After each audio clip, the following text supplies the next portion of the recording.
જાલોદ ખાતે મોહસીને આઝમ મિશન દ્વારા શૈક્ષણિક કારકિર્દી સેમિનાર યોજાયો। વર્ષ 2024માં શિક્ષણ ક્ષેત્રે ચમકનાર તેજસ્વી તારલાઓનું પ્રમાણપત્રો અને ટ્રોફીઓ આપીને સન્માન કરાયું।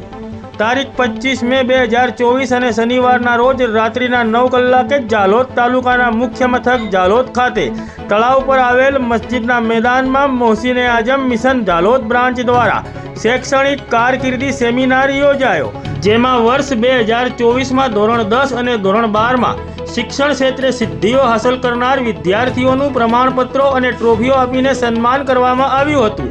તેમજ આ કાર્યક્રમમાં દાહોદ જિલ્લા લેવલે પ્રથમ મુસ્લિમ ડેન્ટલ સર્જન એવા ડૉક્ટર મુબસ્સીરા ગફ્ફાર જીવાને મોહસીને આઝમ મિશન જાલોદ બ્રાન્ચના પ્રમુખ ઇમરાન પઠાણ દ્વારા સર્ટિફિકેટ અને ટ્રોફી આપીને સન્માન કરવામાં આવ્યું હતું। તેમજ ધોરણ 10 અને ધોરણ 12 પછી વિદ્યાર્થીઓએ કયા ક્ષેત્રમાં અભ્યાસ માટે આગળ ઝંપલાવવું તેના માટે માર્ગદર્શન રૂપે શિક્ષણ ક્ષેત્રે સંકળાયેલા રિટાયર્ડ પ્રોફેસર શેખ પ્રોફેસર જીવા, પ્રોફેસર હનીફ કપૂરા અને ડૉક્ટર ઇરફાન અને ડૉક્ટર મુબસ્સીરા દ્વારા વિદ્યાર્થીઓને કારકિર્દી અંગેનું માર્ગદર્શન પૂરું પાડવામાં આવ્યું હતું।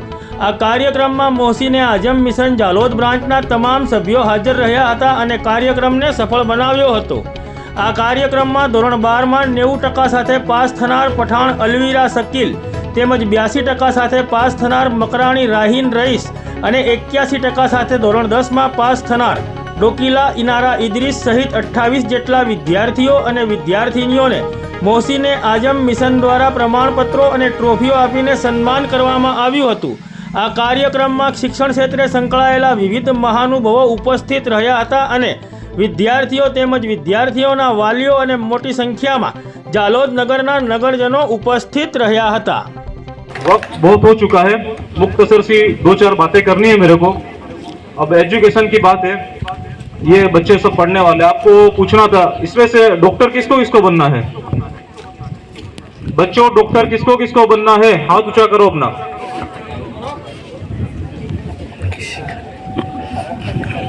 इंजीनियर किसी को बनना है?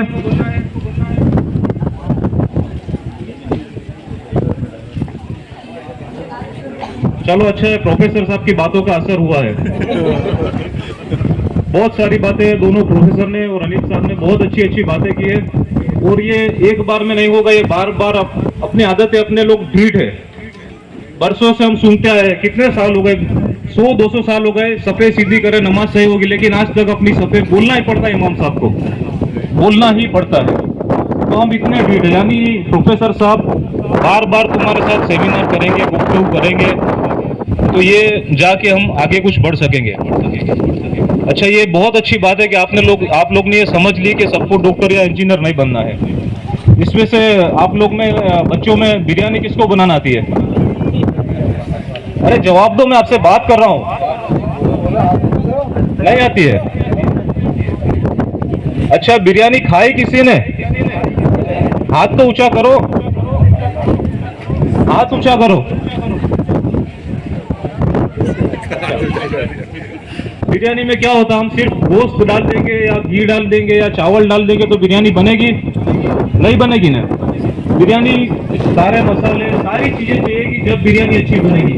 तो सेम चीज अपनी सोसाइटी में अपने माशरे में अप्लाई होती है।